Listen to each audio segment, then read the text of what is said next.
va mettre en culture, ça prend un temps fou, justement pour savoir quel est l'antibiotique adapté, mais entre-temps, les professionnels de santé mettent un antibiotique à large spectre qui peut être efficace comme il peut ne pas être efficace. Voilà, donc ça c'est le volet médical.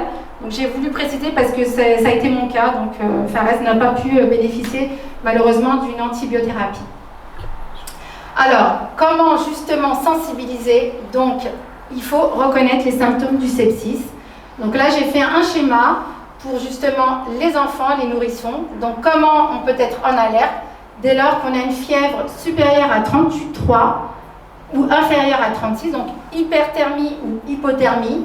On a une somnolence, un enfant qui somnole, voilà, qui s'endort tout le temps, fatigué, ne s'alimente plus, donc sur une journée bien entendu, hein, il n'arrive pas à s'alimenter, il vomit plusieurs fois, il n'a pas d'urine pendant la journée, parce que généralement, voilà, malheureusement, on a l'arrêt des matières et gaz. Il peut avoir aussi des crises ou des convulsions. Alors, une éruption cutanée. Donc là, c'est des petits, des petits boutons violacés que l'on trouve sur le corps d'un nourrisson, d'un enfant. En tout cas, c'est un signe d'alerte. La pâleur, la marbrure des extrémités et la respiration rapide. Donc là, quand on a une fréquence cardiaque avec tous ces éléments-là, il faut vraiment alerter le 15 et pas laisser le patient justement en disant ça va passer, c'est rien du tout. Donc ce sont des signes d'alerte. Pour l'adulte, c'est à peu près la même chose, sauf que ça diffère. Donc toujours la fièvre, la somnolence, la confusion, la difficulté à parler, douleurs musculaires extrêmes, des douleurs comme un état grippal, hein, tout simplement. Impression de mort imminente, parce qu'on est, comme une crise d'angoisse.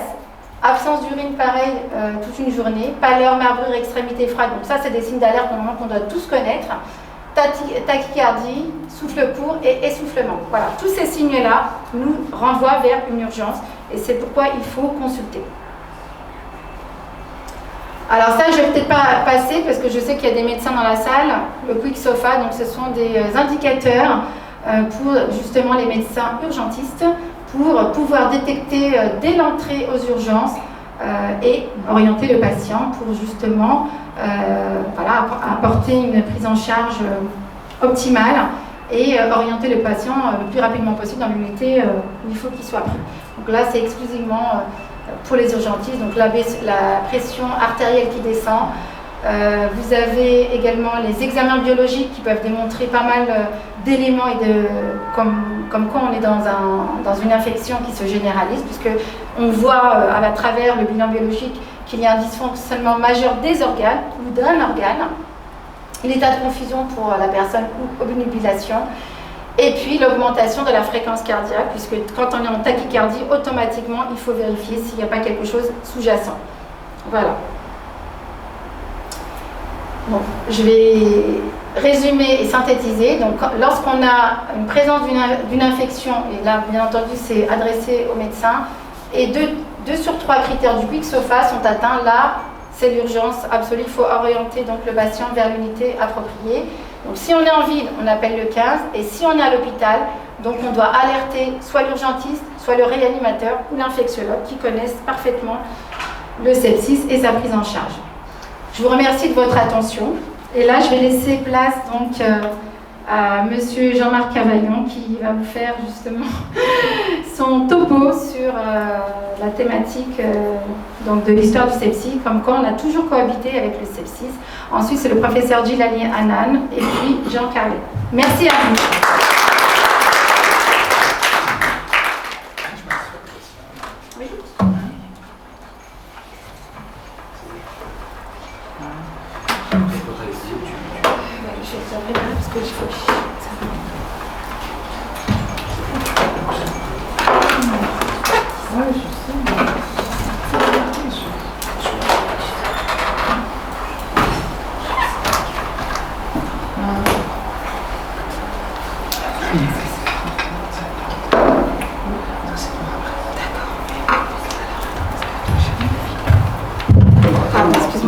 Il va prendre l'ordinateur.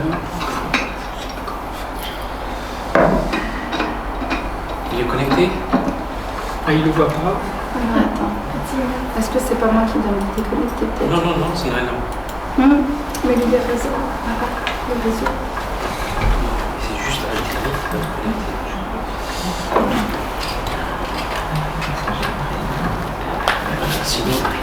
que c'est possible de faire une Jamila?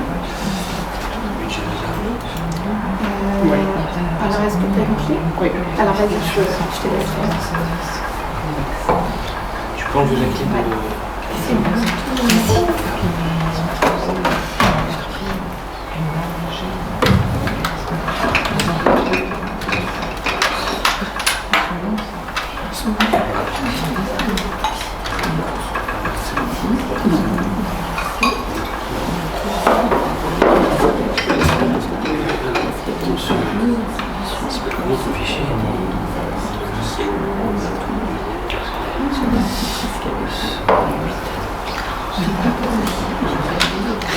Je suis ennuyée parce que je vais partir un peu plus tôt. Je voulais vous écouter.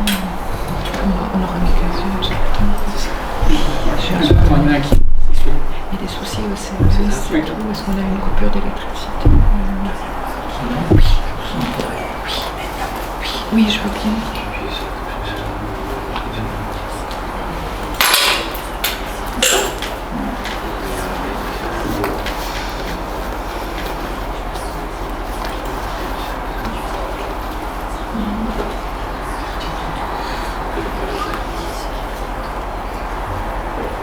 Je vais faire appuyer sur le truc pour annuler l'éventuel.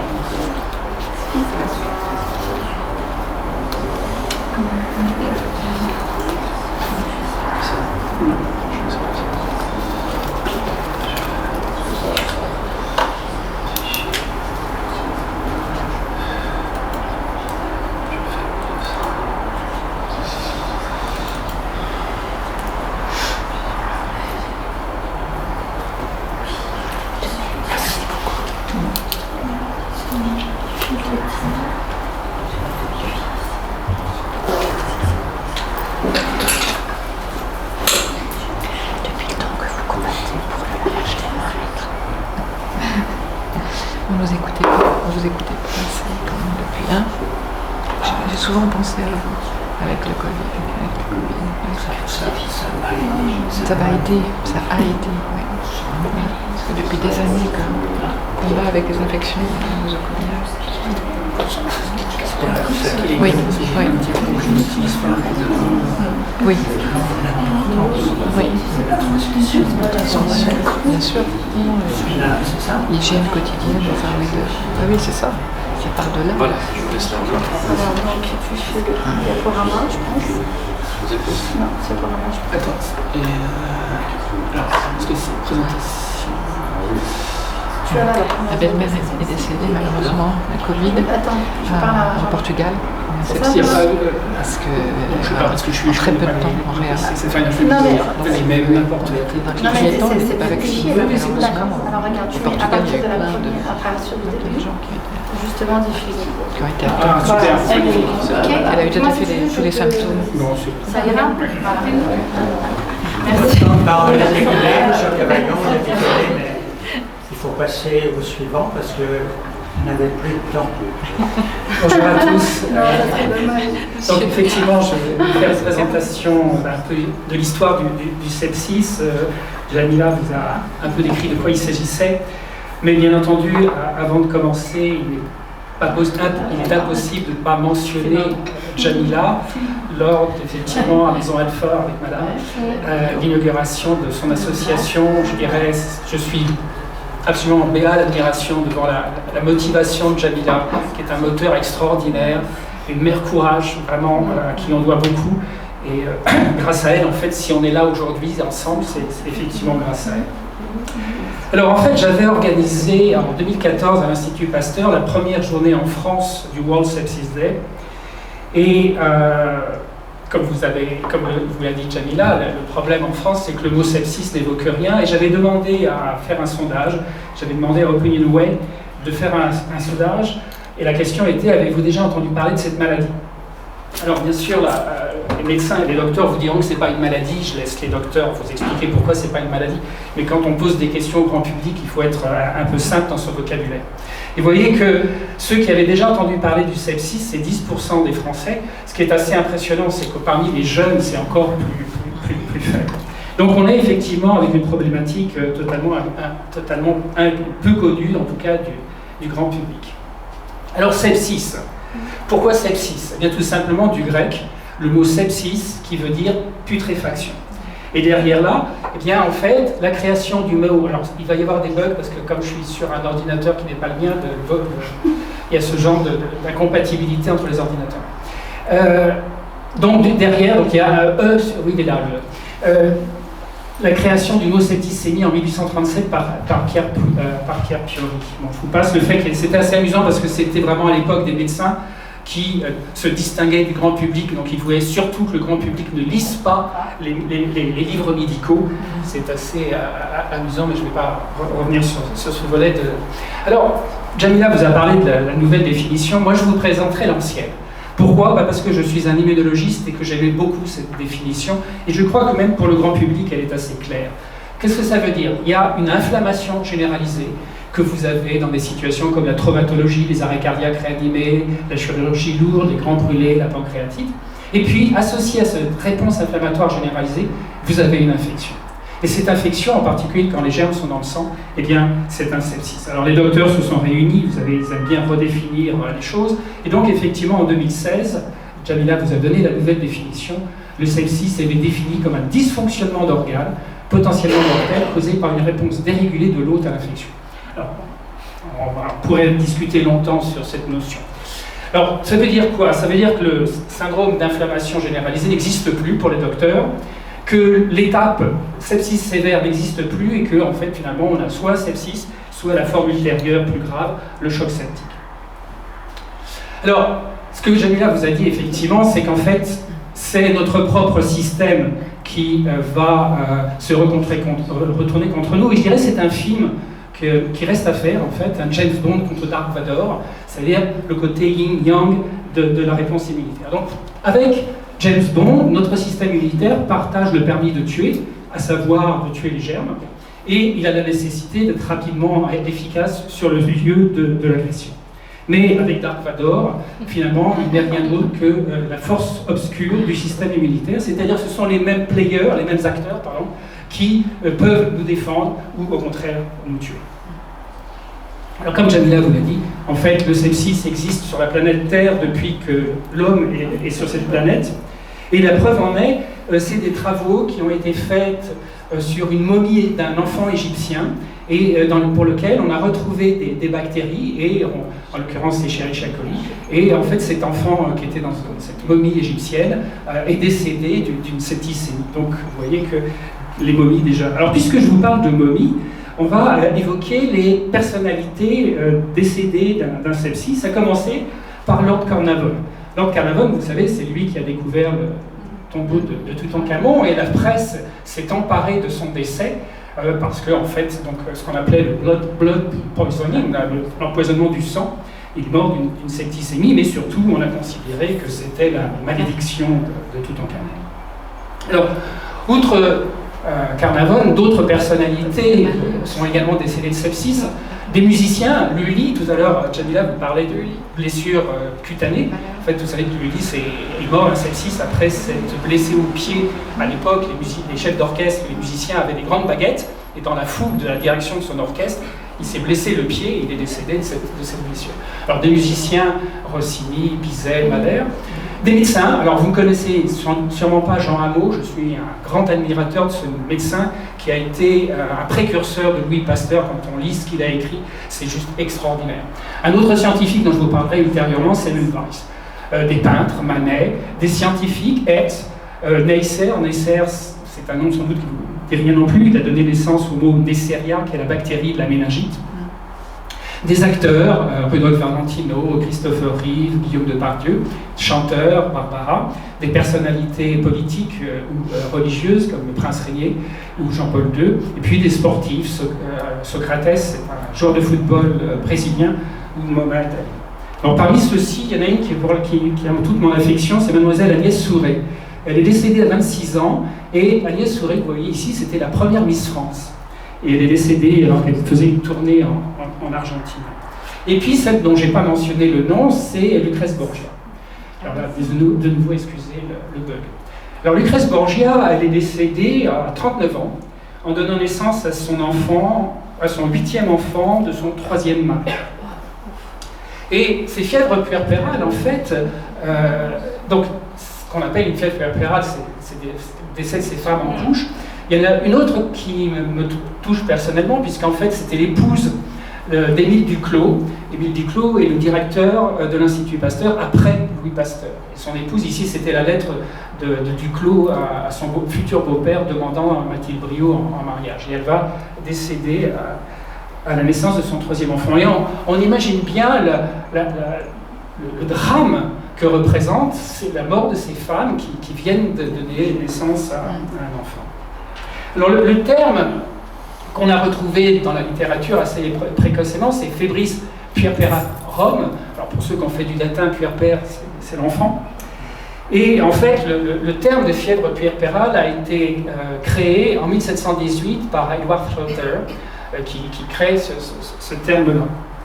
Alors en fait, ce médecin anglais adore créer des nouveaux mots.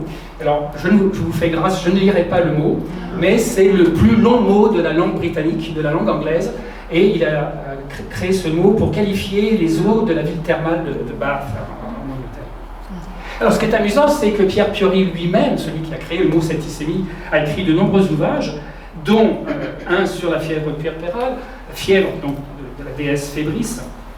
Et il écrit, vous allez voir que ça résume un peu la situation, on trouve dans les cas graves d'accidents puerpéraux tous les caractères de la gangrène d'hôpital ou de nécrosie nosocomiale, si bien décrite par Olivier sous le nom de typhus traumatique. Il faut parler d'Olivier dans quelques instants, mais du typhus traumatique ou de la gangrène d'hôpital. Dans les accidents puerpéraux, on ne peut trouver qu'un autre venin spécial que le poison septique. La fièvre puerpérale est associée à une altération du sang. On peut parler d'infection putride, de septicémie. Quand celle-ci est portée à très haut degré, elle peut être contagieuse. Donc en fait, vous avez là résumé un certain nombre des caractéristiques du sepsis et de la fièvre puerpérale. Un point important, c'est la contagiosité. En fait, la première épidémie enregistrée de fièvre puerpérale est rapportée en 1646 à l'Hôtel-Dieu à Paris. Les grands scientifiques, un siècle plus tard, vont se pencher sur cette fièvre puerpérale, sur ce sepsis, et Antoine de Jussieu, qui est un botaniste, mais aussi un médecin, estime qu'il s'agit d'une inflammation de l'utérus. Il va proposer d'ailleurs des extraits de plantes, comme l'écorce d'acacia, pour traiter. Après, on va passer de l'autre côté de la Manche, parce qu'en fait, les Anglais vont être extrêmement efficaces dans les travaux sur le sepsis. Et le premier ouvrage entièrement consacré aux fièvres puerpérales est dû à Thomas Denman, qui décrit les femmes qui vont décéder en moins de 24 heures après leur première attaque. Et il écrit, pour certains auteurs, il s'agit d'une inflammation de l'utérus, tandis que d'autres ont revendiqué en toute confiance que celle-ci est limitée à l'intestin et que l'utérus n'est pas concerné. La question, c'est quelle en est l'origine? Et bien entendu, en 1771, une des idées qui vient à Ulm, qui travaille à Londres, ce sont les miasmes. Alors les miasmes, pendant longtemps, vont être effectivement rendus responsables de ces fièvres puerpérales, et d'autres, en fait, c'est pas un médecin, c'est une sage-femme. À l'époque, ça pouvait être pratiqué par des hommes, John Leake. Et alors lui, c'est assez extraordinaire parce qu'en fait, il se base sur les statistiques d'admission et de mortalité de la fièvre puerpérale pour démontrer numériquement que la cause ne peut être que la constitution maligne de l'air. Encore plus fort, Paul Dubois en France nous explique pourquoi les femmes meurent de fièvre puerpérale. Et bien en fait simplement parce qu'à l'Hôtel-Dieu, à un étage inférieur, sont hospitalisés les blessés qui vont, je vous en parlerai dans un instant, mourir de la fièvre des hôpitaux. Et en fait, comme ils sont à l'étage en dessous, que les miasmes montent, c'est sûr que les miasmes montent, ils ne descendent jamais. Et donc à l'étage au-dessus, il y a les femmes enceintes, et dans ces conditions-là, elles vont décéder de fièvre puerpérale. Alors un de ses élèves, Stéphane Tarnier, va reconnaître que la maladie est contagieuse, on va y revenir dans un instant, mais il continue à croire au miasme, et il refuse d'admettre que les docteurs puissent transmettre la maladie, estimant que les preuves sont insuffisantes. On va en reparler dans un instant. Un travail intéressant qu'il fait néanmoins, c'est de démontrer l'existence d'un poison putride. Il va prélever du fluide péritonéal d'une femme décédée d'une fièvre puerpérale, l'injecter à des chiens et des lapins pour montrer la mort de ces animaux. Et ultérieurement, il va reconnaître que quand on ne fait rien, la mortalité est de 9%, Si on lutte contre la contagion, la mortalité est de 2%, et si on met en place une antiseptie, la mortalité est réduite à 1%. Le premier à suggérer que la fièvre puerpérale est contagieuse, c'est de nouveau un Anglais, John Burton, dans son essai sur les sages-femmes.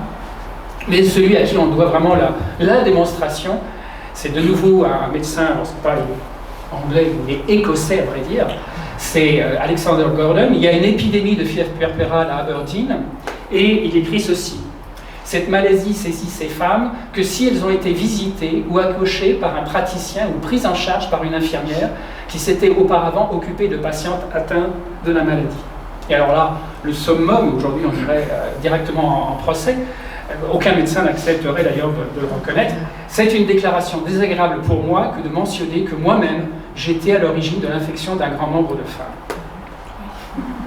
Et il va donc préconiser des règles d'hygiène. Les infirmières, les médecins qui ont assisté des patientes victimes de fièvre puerpérale doivent froidement se laver et faire correctement les fumigations de leurs vêtements.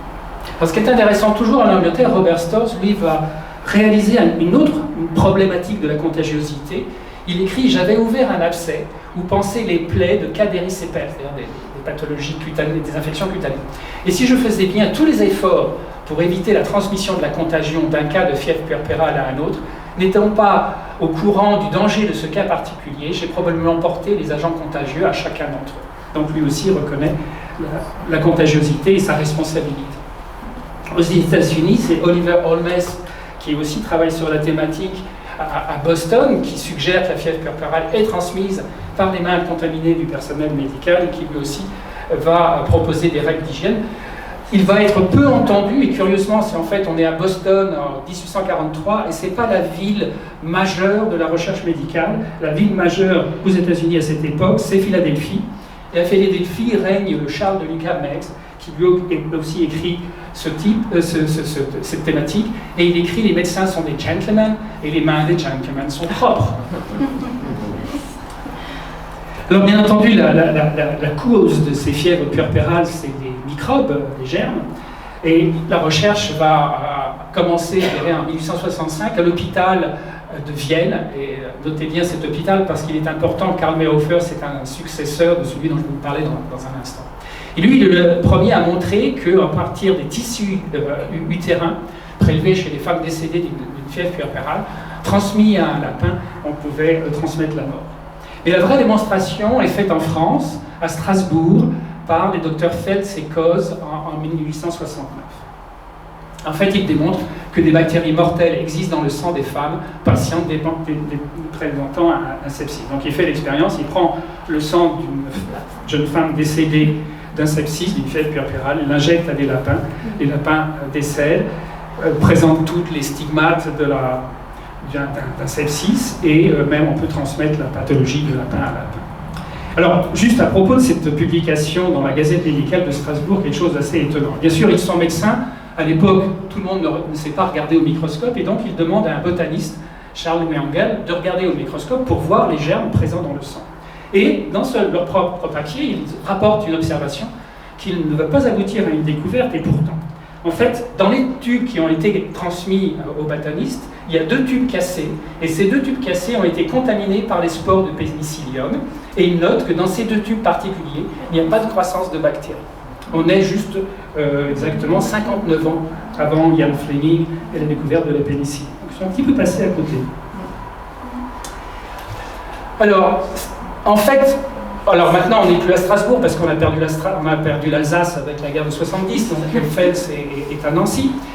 Et il a peut-être réalisé 10 ans plus tard que la Gazette médicale de Strasbourg n'avait pas une grande portée internationale. Et donc il republie le 17 mars, notez bien le 17 mars 1879, la même observation, sauf que cette fois-ci c'est plus des lapins, mais c'est des cobayes. Mais en fait c'est la même observation, et il appelle sa bactérie Leptotrix puerperalis. Le lendemain, Louis Pasteur va confirmer les travaux de Feltz. En fait, pas tout à fait, puisqu'il ne va pas transmettre la mort en injectant les prélèvements à des animaux, mais il observe les germes dans ses patientes. Et c'est vrai qu'il va suggérer l'usage de l'acide borique pour laver les voies génitales. Du coup, Pasteur prend contact avec Victor Fels, lui raconte « C'est quoi que vous avez découvert? C'est n'importe quoi. Votre patiente, elle n'est pas morte d'une fièvre puerpérale, elle est morte du charbon, de l'anthrax. Je vais vous le prouver. Envoyez-moi du sang de votre patiente, je vais injecter dans un cobaye, et puis je vais vous injecter 2 cobayes avec de l'anthrax. » Alors à l'époque, les règles de précaution sont un peu légères, puisque en fait les cobayes infectés par l'anthrax sont envoyés par le train de Paris jusqu'à Nancy, et le brave docteur Fels constate effectivement la mort des cobayes. Et il va effectivement écrire dans les comptes rendus de l'Académie des sciences qu'il est vraiment navré, il ne connaissait pas le charbon. Et donc là, on a une situation tout à fait inédite. Vous avez un chimiste qui explique à un docteur en médecine de quoi est mort sa patiente.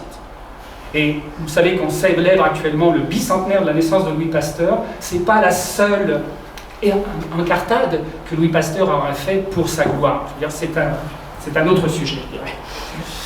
Alors, on vient de voir les fièvres puerpérales. L'autre grand domaine du sepsis, historiquement, ce sont les fièvres putrides. Je vais recommencer par Richard Coeur de Lion.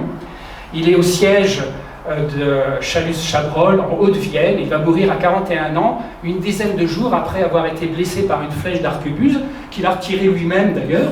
Mais en fait, il va être infecté, il va mourir de son infection, donc ce qu'on appelle une fièvre putride, la gangrène des hôpitaux, la fièvre des hôpitaux. Donc on sait que tous ces soldats qui étaient blessés sur le champ de bataille se retrouvaient à l'hôpital et tout simplement développaient ce qu'on appelle une infection nosocomiale. Alors d'où vient le terme nosocomial? Il vient du latin, qui veut dire de l'hôpital, tout simplement. Et quand les médecins de l'époque publiaient en latin, eh bien, soit c'était une fièvre nosocomiale, un typhus nosocomial, une gangrène nosocomiale.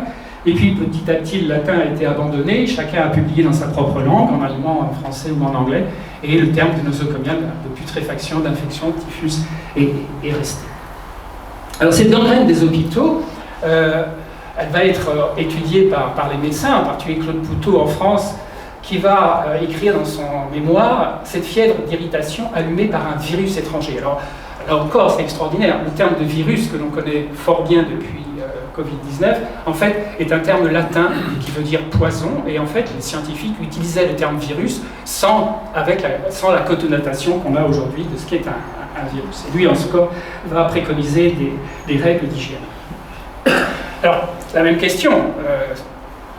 D'où vient cette fièvre des hôpitaux? Et encore une fois, bien, au départ, c'est les miasmes qui vont être proposés par cet Écossais John Pringle qui écrit « Je conçois que les miasmes ou ferments septiques comprenant les effluves des substances putrides, étant délivrés dans le sang, puissent avoir le pouvoir de corrompre tout le sang. » Mais la vraie démonstration vient donc d'Alexandre François Olivier, dont on n'a pas de portrait, et qui pourtant a fait une expérience et un travail remarquable. Qu'est-ce qu'il a fait? Il est le médecin de la campagne d'Espagne de Napoléon, et il va s'injecter le but d'une blessure d'un soldat grièvement blessé, qui allait mourir de fièvre putride, pour en démontrer la contagiosité.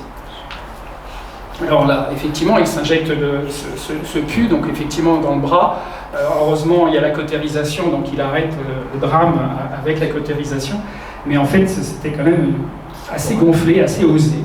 Il nous attendra une douzaine d'années avant de publier, et bien entendu, la nomenclatura médicale prendra ce travail de très haut. En particulier, Pierre-François Percy dira « mais tout ça c'est bien connu ».